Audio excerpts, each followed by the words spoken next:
இந்த கை முறுக்கு எவ்வளோ கிறிஸ்பியாக நல்லா வந்திருக்குன்றதை நம்ம பார்க்கலாம். இப்போ பாருங்கள், நான் எடுத்து ஒன்று உடச்சி காமிக்கிறேன். எவ்வளோ கிறிஸ்பியாக இருக்குது பாருங்கள். பாருங்கள் எவ்வளோ நல்லா கிறிஸ்பாக இருக்குன்ட்டு. இப்போ நான் ஒன்று சாப்பிட்டு காட்டுறேன் பாருங்கள்.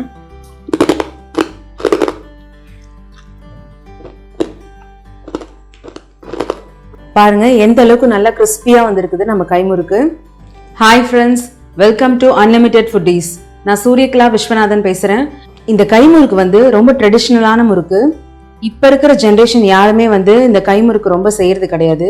எதனாலனா ரொம்ப டைம் எடுக்கும் அந்த முறுக்கு செய்கிறதுக்கு. கையால் நம்ம சுற்றணும், அதனால் நம்ம செய்கிறது கிடையாது. ஆனால் அது ரொம்ப ஈஸியாகவும் இருக்கும்.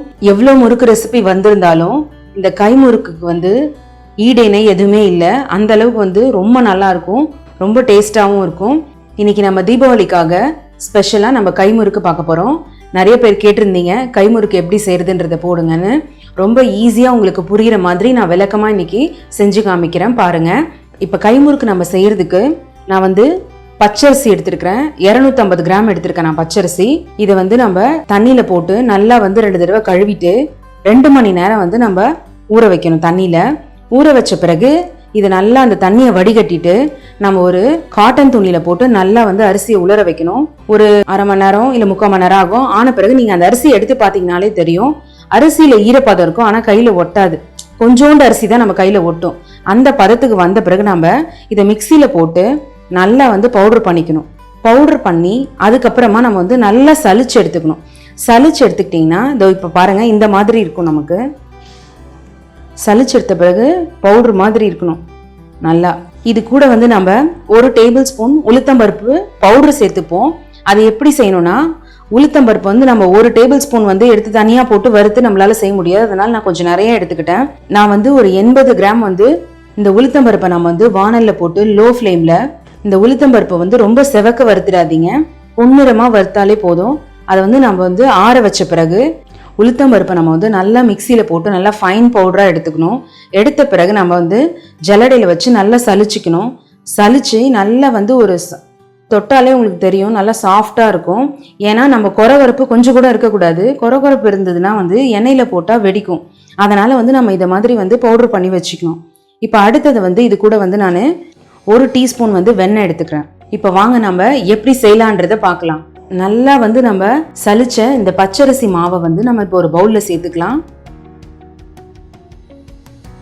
இது கூட நான் 1 டேபிள் ஸ்பூன் உளுத்தம்பருப்பு மாவு சேர்த்துக்கிறேன். இது கூட தேவையான அளவு உப்பு சேர்த்துக்கிறேன். இதை ஃபர்ஸ்ட் நம்ம நல்லா கொஞ்சம் மிக்ஸ் பண்ணிக்கலாம்.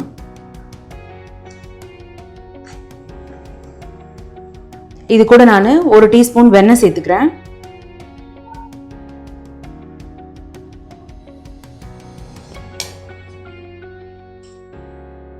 இப்போ இது எல்லாத்தையும் நம்ம நல்லா கலந்துக்கலாம். இப்போ இதில் நம்ம கொஞ்சம் கொஞ்சமாக தண்ணி தெளித்து நம்ம மாவை நல்லா பிசைஞ்சு எடுத்துக்கலாம்.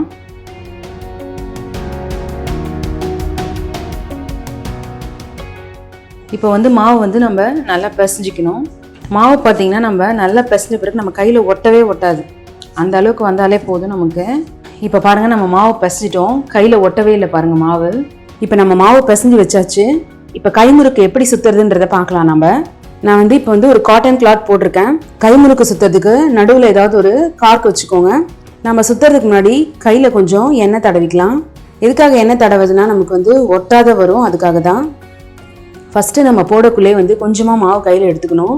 எடுத்துக்கிட்டு இந்த முனையை நம்ம கொஞ்சம் சின்னதாக ஆக்கிக்கணும். ரொம்ப மொத்தையாக இருந்ததுன்னா முறுக்கு உள்ளே வேகாத மாதிரி இருக்கும்.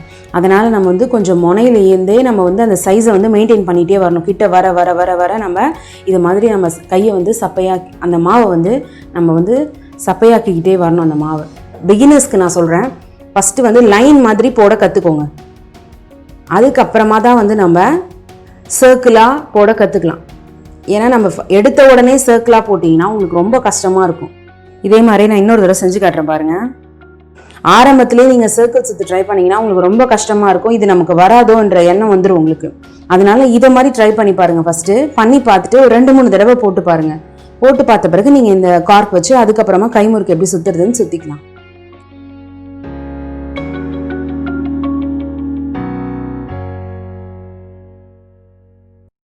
இப்போ நம்ம சர்க்கிளாக எப்படி வந்து கை முறுக்கு சுற்றுறதுன்றதை பார்க்கலாம். இப்போ நான் அந்த கார்க்கில் வந்து எண்ணெய் தடவி வச்சுருக்கேன் ஃபுல்லாக. இப்போ நம்ம இதை பிடிச்சிக்கிட்டு நம்ம இந்த இடத்துலேருந்து ஸ்டார்ட் பண்ணுறோம். நம்ம எந்த இடத்துலேருந்து ஸ்டார்ட் பண்ணுறோமோ அந்த இடத்துல தான் வந்து நம்ம முடிக்கணும். இதிலே வந்து 3 சுற்று 6 சுற்று அந்த மாதிரிலாம் இருக்குது. நான் வந்து இப்போ உங்களுக்கு 3 சுற்று சுற்றி காமிக்கிறேன்.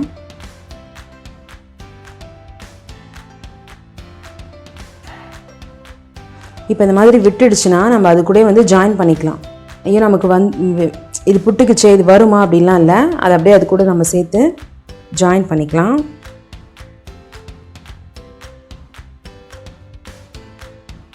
இப்போ இந்த இடத்துல நம்ம விட்டுட்டு நம்ம மாவு வேணும்னா கொஞ்சம் எக்ஸ்ட்ரா அது கூட நம்ம எடுத்துக்கலாம். இன்னும் கொஞ்சம் நமக்கு வந்து பெரிய சுத்தா வேணும்னா நம்ம இன்னும் கொஞ்சம் மாவு எடுத்து இது கூட நம்ம இப்படி ஜாயின் பண்ணிக்கலாம். ஜாயின் பண்ணிவிட்டு நம்ம அப்படியே சுற்றிக்கலாம். இப்போ நம்ம ரொம்ப வந்து நிறைய கையில் ஒரே டைமில் மாவு எடுத்து நம்மளால் சுற்ற முடியாது. அதனால் நான் வந்து இப்போ இந்த மாதிரி செஞ்சு காமிக்கிறேன். அதெல்லாம் வந்து நமக்கு நல்ல பழக்கம் வந்தால் தான் வந்து ஒரே டைமில் எடுத்து மாவை நம்மளால் அந்த மாதிரி செய்ய முடியும். இப்போ நான் வந்து இந்த இடத்துலேருந்து ஆரம்பித்தேன் பார்த்தீங்களா. இப்போ பார்த்தீங்கன்னா நான் இந்த இடத்துலேருந்து ஆரம்பித்தேன், இந்த இடத்துல வந்து முடிச்சிட்டேன். இப்போ நம்ம கடைசியாக அதை முடிச்சுட்டு இதை நல்லா வந்து எல்லாத்தையும் கொஞ்சம் க்ளோஸாக பண்ணி விடணும் நம்ம. இப்போ நம்ம இதை கார்க்கை எடுத்துடலாம். இப்போ இதே மாதிரி நம்ம எல்லாத்தையும் நம்ம சுற்றிக்கலாம். இப்போ அடுத்தது நான் சுற்றி காமிக்கிறேன் பாருங்கள்.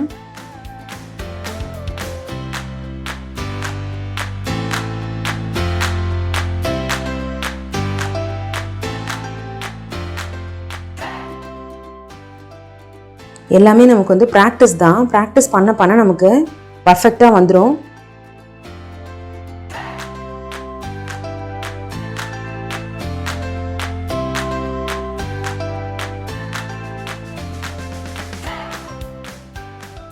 இப்போ இந்த இடத்துல வந்து நம்ம மாவு வந்து எக்ஸ்ட்ரா எடுத்து ஜாயின் பண்ணிக்கலாம். மேலாக்கில் நம்ம அப்படியே கையில் பிடிச்சிட்டு அப்படியே ட்விஸ்ட் பண்ண வேண்டியது தான்.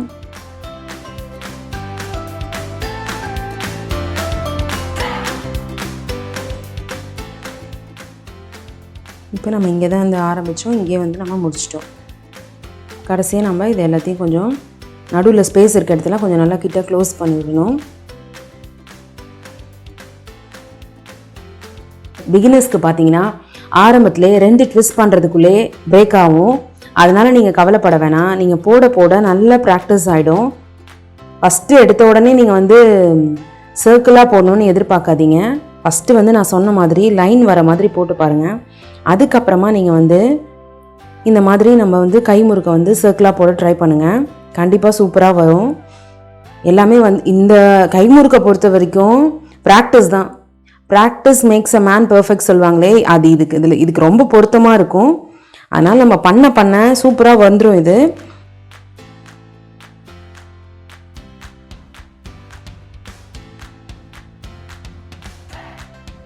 இப்போ நீங்கள் மாவு சுத்துக்குள்ளே வந்து இன்னும் பிரேக் ஆகி வருதே நீங்கள் நினைக்க வேணாம். அப்படி வந்ததுன்னா ஒன்றும் பிரச்சனையே இல்லை. ஏன்னா நம்ம வந்து மாவு எல்லாமே வந்து சரியான பாத்தில் தான் போடுறோம். ஆரம்பத்தில் போடக்குள்ள நமக்கு பிரேக் ஆகி தான் வரும். நீங்கள் போட போட ப்ராக்டிஸ் பண்ண பண்ண பர்ஃபெக்டாக வந்துடும் இந்த முறுக்கு. இப்போ நம்ம சப்போஸ் வந்து இது நம்ம ரொம்ப நேரம் இது வெளியில் அப்படியே நம்ம காத்தோட்டமாக இருந்ததுன்னா கூட மாவு வந்து ட்ரை ஆக வாய்ப்பு இருக்குது. அந்த டைமில் நம்ம வந்து கொஞ்சோண்டு தண்ணி தெளித்து திரும்ப நம்ம பிசைஞ்சு விட்டுட்டு அதுக்கப்புறம் நம்ம போட்டோன்னா பர்ஃபெக்டாக வரும் இந்த கை முறுக்கு. இப்போ நம்ம வந்து கார்க் வச்சு போட்டோம். இப்போ கார்க் இல்லாதே நம்ம எப்படி போடலான்றதை பார்க்கலாம்.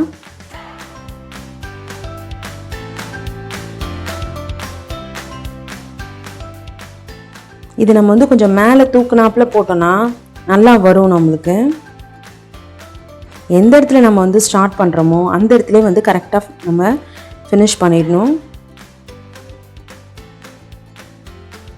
எதனால் நான் வந்து அந்த இடத்துல வந்து கரெக்டாக முடியுங்கன்னு சொல்கிறேன்னா, அப்போ தான் பார்க்க வந்து கரெக்டாக ஒரு சர்க்கிள் ஃபார்மில் இருக்கும். அது இல்லைன்னா ஈடும் தாழ்த்தியுமா இருக்கும். ஒரு பக்கம் பெருசாகவும் ஒரு பக்கம் சின்னதாகவும் இருக்கும். அதனால தான்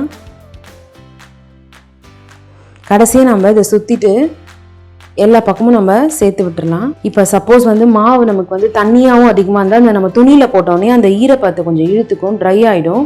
நம்ம வந்து ஒரு தோசை திருப்பி வச்சு இப்படி எடுத்தோம்னாலே நமக்கு சூப்பராக வந்துடும் எண்ணெயில் போடுறதுக்கு. நான் எடுக்கக்குள்ளே உங்களுக்கு காமிக்கிறேன் பாருங்கள்.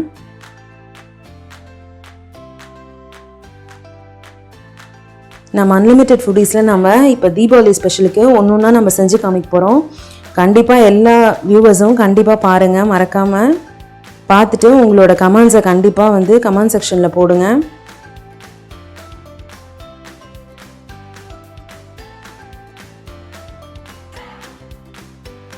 இப்போ நம்ம மாவு வந்து நிறைய எடுக்காத கொஞ்சமாக எடுத்து தான் நம்ம சுற்றிட்டு வரணும். அதிகமாக எடுத்திங்கன்னா உங்களால் வந்து சுற்றுறதுக்கு ரொம்ப கஷ்டமாக இருக்கும். அதனால் ஃபஸ்ட்டு கொஞ்சம் எடுத்துகிட்டு அதுக்கப்புறம் அது கூடவே பார்த்தீங்கன்னா நானும் மாவு வந்து பத்தலை, கூடவே ஜாயின் பண்ணி தான் போட்டேன். இப்போ நம்ம முறுக்க முடிச்சதுக்கப்புறம் பார்த்தீங்கன்னா நம்ம எந்த இடத்துல வந்து ஜாயின் பண்ணோம், எந்த இடத்துல ஃபினிஷ் பண்ணோன்றது உங்களுக்கு தெரியாது. பர்ஃபெக்டாக ஒரு சர்க்கிள் ஷேப்பில் வந்திருக்கும். இதே மாதிரி நான் எல்லா முறுக்கையும் நம்ம செஞ்சுக்கலாம். இதே மாதிரி நீங்களும் கண்டிப்பாக ட்ரை பண்ணி பாருங்கள். இப்போ நம்ம ஒரு கடாய் வச்சுருக்கோம். கடாயில் வந்து எண்ணெய் ஊற்றிருக்கோம். எண்ணெய் வந்து நல்லா சூடாயிடுச்சு. மீடியம் ஃப்ளேமில் தான் நம்ம வந்து இந்த கைமுறுக்கை போட்டு நம்ம வந்து எடுக்க போகிறோம். இப்போ நம்ம கைமுறுக்கு இந்த மாதிரி வந்து நம்ம துணியில் போட்டு வச்சுருக்கோம். இப்போ நம்ம இந்த மாதிரி ஒரு தோசை திருப்பி எடுத்து அது உள்ள நம்ம இந்த மாதிரி வச்சோனாலே அழகாக வந்துடும்.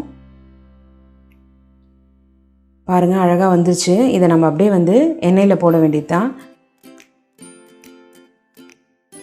இதே மாதிரி நம்ம எல்லாத்தையும் எடுத்து எண்ணெயில் போட்டுடலாம்.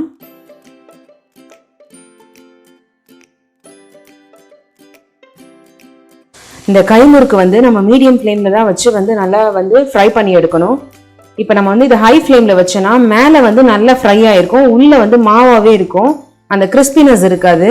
இந்த கைமுறுக்கு வந்து நம்ம பொரிச்சதுக்கப்புறம் நம்ம சாப்பிட்டோன்னா அந்த அரிசி மாவோட ஃப்ளேவர் வந்து ரொம்ப அட்டகாசமாக இருக்கும். ஒரு முறுக்கு எடுத்து நம்ம சாப்பிட ஆரம்பிச்சோன்னா திரும்ப திரும்ப நமக்கு சாப்பிட தோணும். இந்த கைமுறுக்கு அவ்வளோ ஒரு டேஸ்ட்டாக இருக்கும். ஒன்னோட நிறுத்த மாட்டீங்க, திரும்ப திரும்ப அதிகமாக சாப்பிடுவீங்க. அந்த அளவுக்கு ஒரு டேஸ்ட்டும். நம்ம முறுக்க போட்டதுக்கப்புறம் ஒரு 2 நிமிஷம் கழிச்சு திருப்பி விடலாம். திருப்பி விடுறதுக்கு நீங்கள் ஃபோக் ஸ்பூன் யூஸ் பண்ணலாம். சில பேர் வந்து கம்பி மாதிரி வச்சுருப்பாங்க, அந்த மாதிரி கூட நீங்கள் யூஸ் பண்ணலாம். திருப்பி விடுறதுக்கு கொஞ்சம் ஈஸியாக இருக்கும். கைமுறுக்கு வந்து நல்லா வந்து ஒரு கோல்டன் ப்ரௌன் கலர் வரணும். அதே டைமில் இந்த பபிள்ஸ் எல்லாமே வந்து நின்றுடும். நம்ம அப்போவே தெரிஞ்சுக்கலாம் இது நம்ம நல்லா ஃப்ரை ஆகிருக்கு அப்படின்னு சொல்லிட்டு. முறுக்கு நல்லா வந்து கிறிஸ்பாக இருக்கும். ஃப்ரெண்ட்ஸ், இப்போ பார்த்தீங்கன்னா கைமுறுக்கு வந்து நல்லா ஃப்ரை ஆயிடுச்சு. இங்கே பாருங்கள், அந்த பபிள்ஸ் எல்லாமே அடங்கிடுச்சு. இப்போ நம்ம வந்து முறுக்கை எடுத்துடலாம்.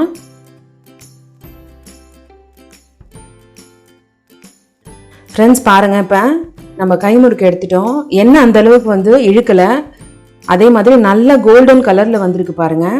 நல்ல கிறிஸ்பினஸாக இருக்குது. இந்த சத்தமே உங்களுக்கு தெரியும். நல்ல ஒரு கிறிஸ்பாக வந்திருக்கு, சூப்பராக வந்திருக்கு. இதே மாதிரி நம்ம மீதி இருக்க எல்லா முறுக்கையும் ஃப்ரை பண்ணி எடுத்துக்கலாம். ஃப்ரெண்ட்ஸ், நம்ம வந்து ரொம்ப ட்ரெடிஷ்னலான கைமுறுக்கு வந்து எப்படி ரொம்ப ஈஸியாக பண்ணுறதுன்றதை பார்த்தோம். எவ்வளோ சூப்பராக வந்திருக்கு பாருங்கள்.